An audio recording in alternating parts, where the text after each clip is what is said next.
السلام علیکم دوستو، میرے دوستو، آج ہم سب اس ویڈیو میں متکلم الاسلام حضرت مولانا الیاس گھمن صاحب دامت برکاتہم العالیہ کی زبانی سننے والے ہیں کہ تبلیغ میں 3 دن لگانا کیسا ہے اور کہاں سے ثابت ہے۔ حضرت کا بیان آپ کے سامنے ہے۔ لیکن عوام الناس کو بھی کچھ خیال فرمانا چاہیے اور کچھ نہ کچھ وقت لگاتے رہنا چاہیے، ورنہ کم از کم ہر ماہ 3 دن لگا لیا کریں۔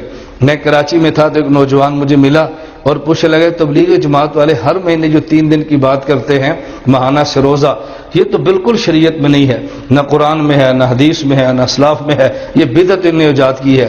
میں نے کہا اتنی جلدی فتویٰ نہ ٹھوک، اپنے علم کو تو سنبھال کر بات کر، تو سوال کر ہم سے جواب لے، فتوے کیوں ٹھوکتا ہے؟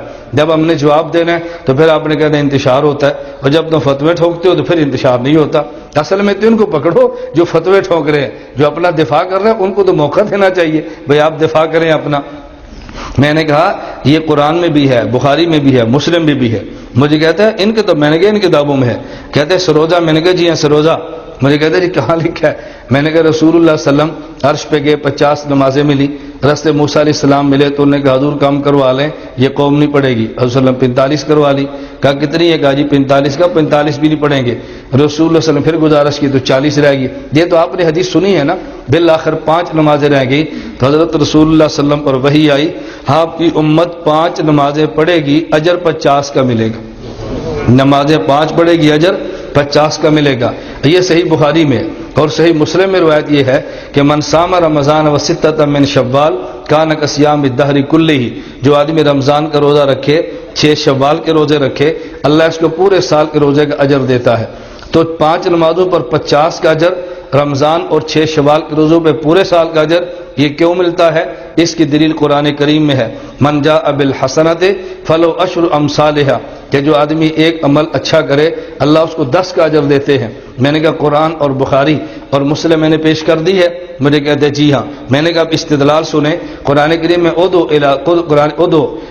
دعوت دو، بلغ تبلیغ کرو، اور قرآن کریم میں ولتکم منکم امۃ یدعون، قرآن کریم میں ہے، قل ھذہ سبیلی ادعو۔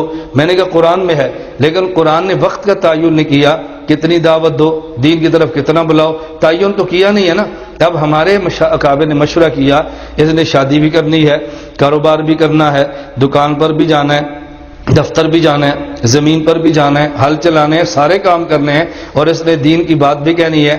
ایسی ترتیب بناؤ کہ جس سے پوری زندگی دین پر دعوت دینے کا اس کو اجر ملے۔ تو اس کا طریقہ کیا ہے؟ ہم نے صحیح بخاری، صحیح مسلم اور قرآن کریم، ان 3 کتابوں کو دیکھا تو پتہ چلا کہ نیک ایک عمل کریں 10 کا اجر ملتا ہے۔ تو مشائخ نے کہا ہر مہینے میں اگر یہ 3 دن خدا کے راستے میں نکلے گا، 3 کو ضرب سے دو، 10 سے ضرب دو گے تو 30 بنیں گے، تو ماہانہ اگر 3 دن نکلتا رہے تو پوری زندگی خدا کے راستے میں نکلنے کا اس کو اجر مل جائے گا، کاروبار بھی کرتا رہے گا اور پوری زندگی دین پر چلنے کا اجر ملتا رہے گا۔ میں نے کہا ہمارے پاس، کہتے ہیں ان سے دلیل مانگی کئی تبلیغ والوں سے، وہ تو دلیل نہیں دیتے۔ میں نے کہا ان کا کام دلیل ہے ہی نہیں، ان کا کام فضائل ہیں، ہمارا کام دلائل ہے۔ فضائل ان سے لو اور دلائل ہم سے لو، انشاءاللہ تمہیں کبھی الجھن نہیں ہوگی۔